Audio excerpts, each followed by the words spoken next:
Bonjour à tous et bienvenue sur notre chaîne. Aujourd'hui, nous allons plonger au cœur d'un récit biblique poignant, une histoire d'amour, de trahison et de pouvoir qui a traversé les âges. L'histoire de David et Bathsheba. C'est une narration complexe qui nous révèle les failles humaines, même chez les plus grands personnages. Alors, installez-vous confortablement, car ce récit est riche en leçons et en émotions. Pour comprendre toute la portée de cette histoire, il faut d'abord connaître ses protagonistes. Commençons par Bathsheba. Loin d'être une inconnue, elle est issue d'une famille respectée et bien connectée au pouvoir.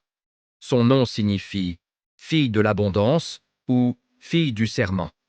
Elle est la fille d'Éliam, qui était lui-même un des vaillants guerriers de David, un de ses 30 hommes forts. Et son grand-père n'était autre qu'Ahitophel, l'un des conseillers les plus sages et influents du roi David. Autant dire que Bathsheba faisait partie de l'élite de Jérusalem. Elle était mariée à un homme nommé Uri, surnommé le Hittite. Uri n'était pas seulement un soldat, c'était un homme d'une loyauté et d'une intégrité exceptionnelle, dévoué à son roi et à sa nation, servant courageusement sur le champ de bataille pendant que sa femme l'attendait à la maison. L'histoire bascule lors d'une fin d'après-midi à Jérusalem. C'est le printemps, la saison où les rois partent en guerre. Mais cette année-là, David, au sommet de sa gloire, a choisi de rester dans le confort de son palais. Pendant que ses hommes, menés par son général Joab, combattent et assiègent la ville de Rabat, le roi se repose. Après une sieste, il se promène sur la terrasse de son palais, qui surplombe la ville. C'est de là que son regard est attiré par une scène qui va changer le cours de sa vie et de son royaume. En contrebas, il aperçoit une femme d'une très grande beauté en train de prendre son bain. Cette femme, c'est Bathsheba. Ce moment est crucial. Il met en lumière un contraste saisissant. D'un côté, nous avons des soldats comme Uri, couverts de poussière, risquant leur vie loin de chez eux par devoir et par loyauté envers leur roi. Ils dorment sur la dure, partagent les rations de l'armée et affrontent l'ennemi. De l'autre, nous avons leur roi, David, qui profite de la tranquillité et du luxe de son palais, se laissant aller à l'oisiveté. C'est dans ce contexte d'inaction et de confort que la tentation va trouver un terrain fertile pour s'enraciner dans le cœur du roi. Son regard ne se détourne pas, au contraire, il est captivé. Au lieu de maîtriser ses pensées, David décide d'agir. Il envoie un serviteur pour s'enquérir de l'identité de cette femme. La réponse revient rapidement et sans ambiguïté. N'est-ce pas Bathsheba, fille d'Éliam, la femme d'Uri le Hittite? L'information est claire. Elle est mariée, et son mari est l'un de ses propres soldats, un homme qui sert fidèlement sous ses ordres.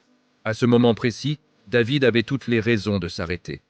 La loi divine était explicite. Tu ne convoiteras pas la femme de ton prochain. Mais la passion l'emporte sur la raison et la piété. Ignorant tous les avertissements, David donne l'ordre de la faire venir au palais. Ce qui suit est un acte de pouvoir et de désir. Bathsheba est conduite devant le roi. Le texte biblique est très sobre. Il coucha avec elle. C'est un adultère, aggravé par l'abus d'autorité d'un roi envers la femme d'un de ses sujets absents. Après cet acte, Bathsheba retourne chez elle. Le secret semble bien gardé, mais les conséquences ne tardent pas à se manifester. Quelque temps plus tard, elle envoie un message urgent au roi David. Un message court mais lourd de sens « Je suis enceinte ». Cette nouvelle fait l'effet d'une bombe. Le péché secret de David risque maintenant d'être exposé au grand jour, menaçant sa réputation, son autorité et son royaume.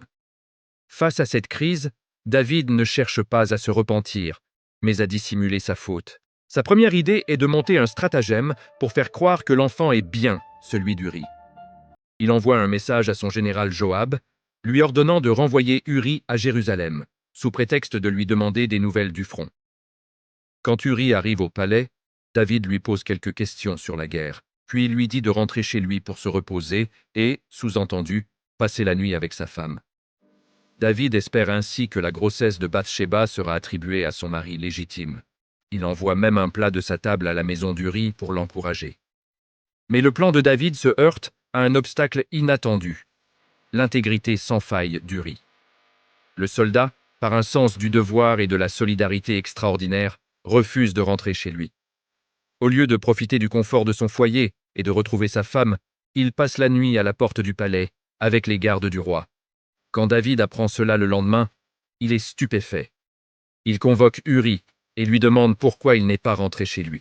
La réponse d'Uri est un véritable réquisitoire contre l'attitude du roi, même s'il l'ignore. Il dit « L'arche, Israël et Juda habitent sous des tentes. Mon seigneur Joab et les serviteurs de mon seigneur campent en rase campagne.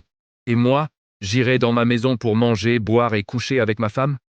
Aussi vrai que tu es vivant, je ne ferai jamais une chose pareille. » La loyauté d'Uri met en lumière la trahison de David. Voyant que son premier plan a échoué, David tente une autre approche. Il invite Uri à manger et à boire avec lui, et il l'enivre, espérant que l'alcool affaiblira sa résolution.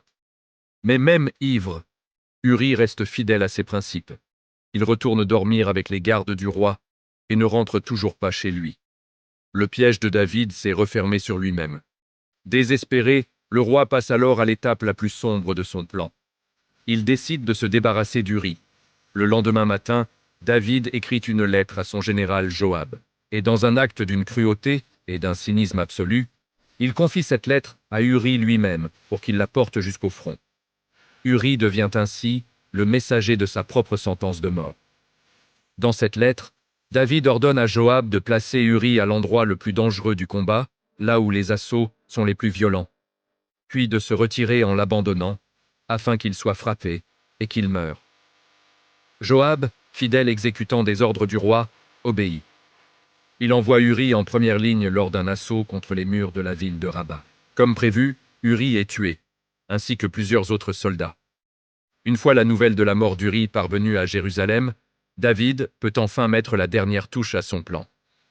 Après la période de deuil traditionnelle observée par Bathsheba, David l'envoie chercher et l'accueille dans son palais. Il l'épouse et elle devient sa femme. Aux yeux du peuple, le roi a agi honorablement en prenant soin de la veuve d'un de ses vaillants soldats. Le péché semble effacé, l'affaire est close. David a obtenu ce qu'il voulait. Il a la femme qu'il désirait, et l'enfant à naître sera considéré comme le sien. Il pense avoir réussi à manipuler les événements et à échapper aux conséquences de ses actes. Mais l'histoire ne s'arrête pas là. Le texte biblique se termine par une phrase glaçante. Ce que David avait fait déplut à l'Éternel. Même si le roi a réussi à tromper les hommes, il ne peut pas tromper Dieu. La justice divine est en marche. Dieu envoie alors le prophète Nathan pour confronter David. C'est par la célèbre parabole de l'homme riche qui vole la seule brebis de l'homme pauvre que Nathan va amener David à prononcer sa propre condamnation, ouvrant ainsi un nouveau chapitre de souffrance et de repentance pour le roi. Mais cette confrontation et ses conséquences dramatiques, c'est une histoire que nous explorerons dans une prochaine vidéo. Merci d'avoir regardé jusqu'au bout. Cette histoire nous montre que personne n'est à l'abri de la tentation et que nos actions ont toujours des conséquences. Si vous avez aimé cette analyse, n'hésitez pas à laisser un pouce bleu, à commenter et surtout à vous abonner pour ne pas manquer la suite. À très bientôt.